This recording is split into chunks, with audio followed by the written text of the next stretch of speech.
Okay, hello everyone. So coming on now, video number 2. As I say, I haven't really planned my videos today. This is just quite ad hoc. I just wanted a few other things I just wanted to briefly talk about. So, as you know, I quit my previous therapy because I didn't get on with the person, and just some of the things they said, like we're all on the spectrum crap. Which, by the way, this is where hardcore neurodiversity leads to. Now, I know most people in the neurodiversity movement do not think we're all on the spectrum, and most would agree actually that autism is a disability, and most would agree that, but their difference for me essentially lies in the fact that they are hardcore social model advocates. I agree with the social model. I'm not against the social model. I think the social model is actually very progressive and is very, I'm not against the social model, but I do think that we cannot ignore the medical model either. And by saying that autism is all positive and ignoring the very real neurological struggles that are inherent to autism actually can be very regressive. Going on about the strengths of autistic people all the time, banging on about how autism is just a difference, just a quirk, can then lend people who are very ignorant to jump to the conclusion that we're all on the spectrum, which is really hurtful. And it's just completely false and trivialises and diminishes what autism is. And it can also lead people to the erroneous conclusion that maybe we should get rid of the autism diagnosis and that we should just diagnose neurodiversity, as though all these other conditions like specific learning difficulties, ADHD, dyspraxia, stuff like that, however disabling those conditions might be in their own right, they're not autism, and they shouldn't be associated with autism on the same scale because they're completely different, because autism is a pervasive developmental condition that affects everything. It affects your whole being in the world. It literally affects your whole life in a way that those other conditions, no matter how disabling they are, those other people still have theory of mind. It's the theory of mind deficit in autism which is what separates it and makes it a pervasive, really serious disability. I'm not trying to trivialise those other conditions which could be serious in their own right, really serious, but,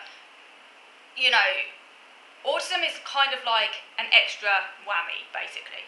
And I just feel that, it should retain its own category, because autism affects social, which is the most crucial thing, isn't it? If you have social skills but other issues, you're relatively advantaged compared to someone who's autistic. That's a fact, I think, because, the social is the key, I think. And, I don't know if I mentioned in my previous video, but she was also trying to say that sensory issues were the core of autism, not social, which again just shows profound ignorance. Because autism is defined by social problems, because yes, sensory issues are a really big part of autism, and I doubt there are many autistic people who don't have any sensory issues at all, but it doesn't define autism. You can have sensory issues without autism, and in theory it's possible to be autistic without sensory issues, still be autistic if you have a theory of mind deficits and repetitive behaviours. In theory, I say, because it must be a really extreme minority, and even that minority probably do actually have sensory issues of some kind. It might just not be aware of them or whatever. But it is possible to be autistic with minimal sensory issues, but you can't be autistic without social problems, because that is the core of autism. So her saying that just shows her absolute profound ignorance about what autism is. And she was also trying to claim that, autism isn't as disabling as it actually is, which again, the issue here again is the neurodiversity movement, which then, unfortunately, can then lead some people who are very ignorant to these conclusions, even though I'm sure most people in the neurodiversity movement are not intending to send out that message, because most people in the neurodiversity movement would be as appalled as I am. Because although I disagree with the neurodiversity movement, we do still agree actually on probably quite a lot. But the problem is that the way they go about talking about autism can lead people who are ignorant to jump to these conclusions, and unfortunately there are far too many ignorant people out there. And I just don't feel the neurodiversity movement is doing us a favour, really. Anyhow, so I quit her, as you know, and I found a new therapist who's actually a chartered psychologist, so she has a lot more qualifications than the previous one. The previous one wasn't a psychologist.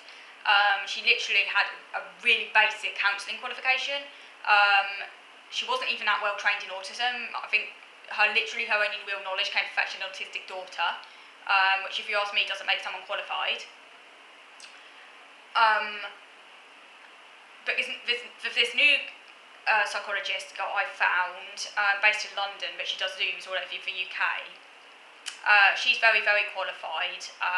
She has a lot of qualifications in autism, and she's a psychologist, and she diagnoses people as well. I had my first appointment with her on Tuesday of this week. Unfortunately, I got the time wrong. I forgot to consult my diary, which was stupid of me, and I thought that the meeting was at 2 o'clock when it was actually at 1 o'clock, and then when I turned on my email, she had emailed me and I was half an hour late, so unfortunately I couldn't recoup the time, so I only had 20 minutes with her. That sucks, but I'll be seeing her again. That was just my mistake. Can be the most disorganised person in some ways. It's funny because in some ways I can be very organised with my interests and so on, but I can be quite disorganised in other areas. Once I'm in a routine, I will never miss appointments, once I know exactly when they are, but it's always the first appointment when I get confused, because it's kind of outside of my routine. Once it's in my routine, I'm very, very, basically I never miss appointments, or it would be incredibly rare for me to miss an appointment, but it's when I'm first starting I can be a bit disorganised at first. But it's a simple situation where I just got the time wrong and I stupidly forgot to check my diary. But anyhow, it's alright. I'll be seeing her again this coming week, and I'm going to try really hard not to get the time wrong this time. So I didn't really have long enough with her to form an opinion yet. She seemed nice. I told her about what went wrong with the previous counselling, and she agreed with me, that it was completely inaccurate for her to say we're all on the spectrum. Great sign, because obviously, I would be very surprised if she had agreed with the previous counsellor, because let's face it, that is like one of the number one fallacies you could say about autism. Like, before you even get to any of the other fallacies, that's like big number one fallacy. We are not all on the autistic spectrum. I mean, come on, man. That's like a number one fallacy. You don't even need to be trained in autism, surely, to come to just know that intuitively, You shouldn't even need to be taught. So, yeah, she obviously agreed with me. I don't know what to think at this stage. It's too early days. I can't form an impression when I've only just met someone and it's only been 20 minutes or so that I've talked to them. When I see her next week, it should be easier for me to form an impression. I often don't know whether what I think about someone until about 4 or 5 sessions. So it can take me quite a while to know. I don't often get an immediate knowledge of whether or not I like or dislike someone. It can be quite slow for me before that realisation sinks in. I'm hoping, cross fingers, that we do get on and that I can stay with her, because I hate jumping around all the time. It's really annoying. I want to find someone I really click with, because that's so important for therapy. But, I'm going to try and stick with her and see what happens, but obviously, we'll just have to see if I develop a good enough relationship with her. I'm going to try and keep an open mind, and I'm going to try and, just see what happens. Try not to form any conclusions until, I've really got to know her, I think. Because obviously, like the first meeting, I think she was a bit rushed because I only had 20 minutes, so it felt a bit pressured, but I think next time when I see her for the full hour, things will be a bit, less rushed, and I'll be able to get more of a sense and idea of her, really. I mean, it looks good. She's very qualified in autism, so in theory it should be good, but obviously it's the relationship that counts, so we'll have to see. Anyhow, I will come back to you probably in a week or two's time. I can't give you an exact time scale. It might be a week, it might be 2 weeks. It depends how things are going on in me. But I will come back to you and I'll then try and update you on the therapy. Okay, so thank you for watching.